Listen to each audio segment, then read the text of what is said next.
नमस्कार. चावडेर ह्या कार्यावळीन तुमकां सगल्यांक येवकार. हांव राही गांवकर, गोंय शेतकी महाविद्यालयाचे विद्यार्थी. आयज आमी आमचे कल्पवृक्ष म्हळ्यारच माड आनी तेजेर हल्लो करपी किडी विशयी उलोवया.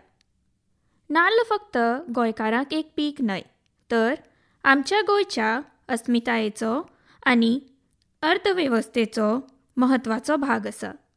गोंयांत 26,000 हेक्टर नाल्लाची पीक आसा. जायते ल्हान शेतकार उत्पन्ना खातीर तेचेर आदारून आसा. पूण हालींच्या वर्सांनी शेतकारांक उत्पन्न कमी मेळप, माडाची चुडटां आयडुळी जावप तशेंच सूय मारप अशीं लक्षणां दिसून येता. ही लक्षणां पळोवन चडशे शेतकारांक दिसता की हेचें कारण पोशक तत्वाचो उणाव नाजाल्यार झाडाक रोग जाला.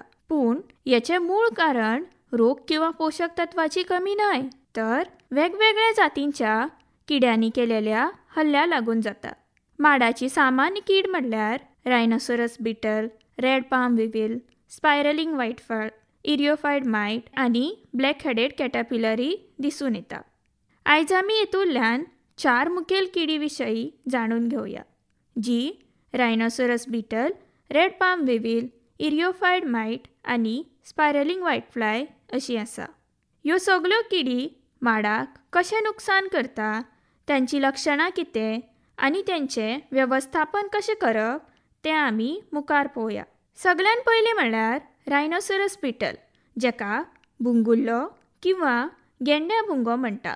ह्यो बुंगुल्लो काळ्या रंगाचो आसता. हो खूब मोठ्या प्रमाणात माडाक नुकसान करता. ह्यो बुंगुल्लो माडाची सूय किंवा शिवडी पोखरून खाता आनी पोखलेल्या भागांत बर्ड रॉट नांवाचो रोग जाता. ह्या कारणान माडाची शिवडी मोडटा आनी माड मरता. नुकसानाची वळख: जेन्ना हल्लो जालेल्या माडाची शिवडी उगडी जाता तेन्ना ती कातरीन कातरल्या भशेन दिसता. माडाच्या चुट्टेचेर व्ही आकाराचो नातर फेना सारको कात्रे दिसून येता. सुयेंचेर ल्हान बुराक पळोवपाक मेळटा. ह्या बुंगुल्ल्या खातीर वेवस्थापन पद्दती अशी आसा. सगळ्यान पयलीं म्हणल्यार भाट सदांच निवळ दवरपाचें.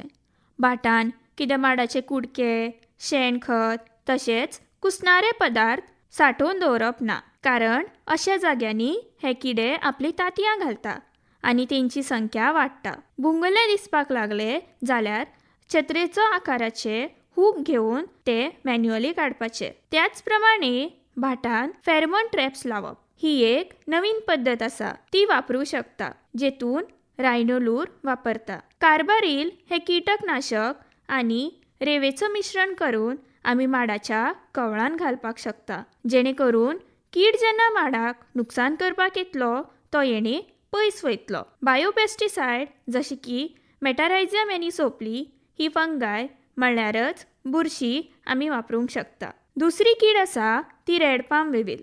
तेका आमी सोंड्या बुंगो म्हणटा नाजाल्यार तांबडो बुंगुल्लोय म्हणटा. तो तांबडे रंगाचो आसता आनी तेका एक सूंड आसता. हे बुंगुल्ल्याची कीड झाडाक नुकसान करता. ह्यो बुंगुल्लो झाडाचे खोडां मदीं वचून रावता आनी माडाक भितुरल्यान पोखरता. ही सगळ्यान चड विध्वंसक कीड जावन आसा. ताचे चडशे जिवीत अंतर्गत आसल्यान तेका वेळेर सोदून काडपाक शक्य जायना. नुकसानाची वळख: पयलें म्हणल्यार झाडाच्या खोडार बारीक बुराक दिसता आनी तांबडे रंगाचो पातळ द्रव भायर येता, नाजाल्यार चाबून वडयलेलो घुसो भायर येयलेलो दिसता. पानां सुकपाक लागता आनी डेड हार्ट म्हणल्यार मदली पानांचे विल्टिंग अशी लक्षणां दिसून येता.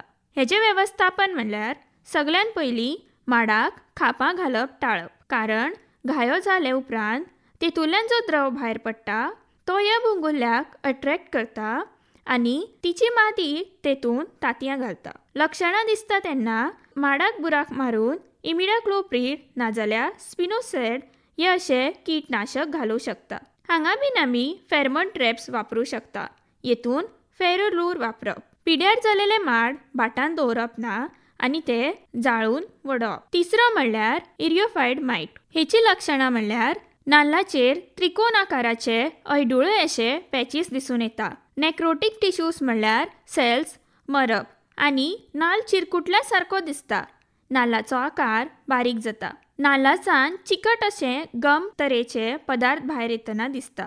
हेका आमी तसो कंट्रोल करपाक शकना, पण सगळ्यान बरो उपाय म्हणल्यार माडाक सारकें खत आनी उदक घालपाचें. माडाची इम्युनिटी वाडोवपाची रेकमेंडेड डोस आसा 1.3 kg urea, 2 kg super phosphate आनी 3.5 kg म्युरेट ऑफ पोटॅश पर पाम पर इयर. नीम पेंट 5 किलो आनी शेणखत 50 किलो पर पाम पर इयर घालप. चवथी म्हणल्यार स्पायरलिंग व्हायटफ्लाय किंवा धवी माशी. ही भारतान दिसून आयिल्ली एक परकी कीड जात आसा आनी आतां एक वाडती चिंता जावन आसा. नुकसान आनी लक्षणां तेजी ही कीड पानां खाला रोस ओडून खाता, झाडाक ताण येता आनी झाड दुबळें जाता. तें हनी ड्यू म्हणल्यार म्होंवा सारके पदार्थ भायर उडयता जे पानां वयल्यान घळटा. ह्या चिकट पदार्थाक लागून पानांचेर काजळी येता म्हणल्यार सुटी मोड, जेका लागून फोटोसिंथेसीस उणें जाता आनी झाडाचें रूप विस्कळीत जाता. पानां पोंदां खास करून मदल्या शिरांच्या आनी शिरांच्या कुशीक ल्हान धवे मेणा सारके स्पायरल आकाराचे नमुने दिसता.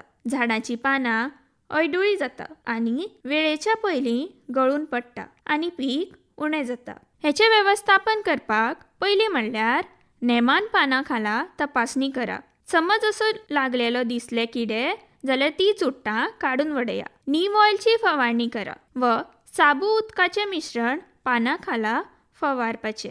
स्टार्च सोल्युशन आमी वापरूं शकता आनी नोमो युरिया रिलेय वापरूं शकता. गोंयांत जरी आजून मेरेन ह्या किड्यांची खूब खबर जावंक नासली तरी जर तो दिसपाक लागलो जाल्यार त्याचे विशीं जागृताय आनी वेळेर केल्लो उपाय हे आमचें सगळ्यांत बरें रक्षण आसतलें. आतां आमी पळोवया इंटिग्रेटेड पेस्ट मॅनेजमेंट म्हणल्यार एकात्मीक कीड वेवस्थापन. ह्या किडींची संख्या कमी करपाक आमी वेगवेगळ्यो पद्दती वापरपाक शकता, जशे की कल्चरल, मेकॅनिकल, बायोलॉजिकल आनी गरज पडली जाल्यार खूब कमी प्रमाणात रसायनीक कीटकनाशक. सगळ्यान पयलीं म्हणल्यार वरायटी सारकी सिलेक्ट करप आनी जो रेकमेंडेड स्पेसिंग आसता त्या प्रमाणान माड लावप. माडाचो तापमान सारको आसूंक जाय जो अरावंड 30 डिग्री सेल्सियस आसपाक जाय. भाटान सदांच इंटरक्रॉपिंग करप म्हणल्यारच जे आमी कुळागर सिस्टमान करता ते. हेका आमी म्हणटा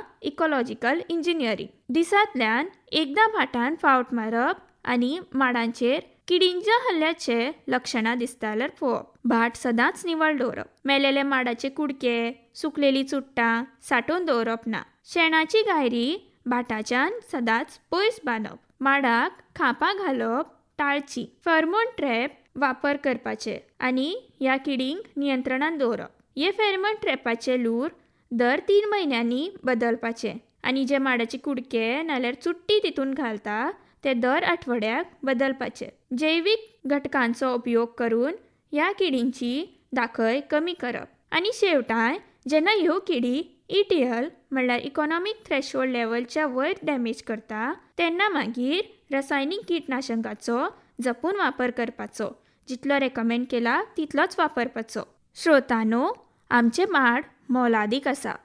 माड फक्त पीक म्हणून न्हय तर आमच्या गोंयच्या सैमाचो आनी जिविताचो एक प्रतीक. हे किडे जे आमी पळयले ते आकारान खूब ल्हान दिसता, पूण तेणी केलेली नुकसान खूब मोठे प्रमाणात जावंक शकता. तेका लागून आयच्यान आमी आमच्या भाटाचेर सारकें लक्ष दवरया. खंयचीय लक्षणां दिसली जाल्यार तेचेर उपाय करया. माडाक घाये घालपाक जाता तितले टाळया आनी केन्नाय कसली म्हायती व मार्गदर्शन जाय जाल्यार गोंय शेतकी महाविद्यालयात भेट दिवची. आमी एकठांय मेळून आमच्या भावी पिळग्यांक माड उरोवंक एक संघ आनी शाश्वत पद्दती आपणावया. शुभ अध्याय, शुभ शेती. धन्यवाद.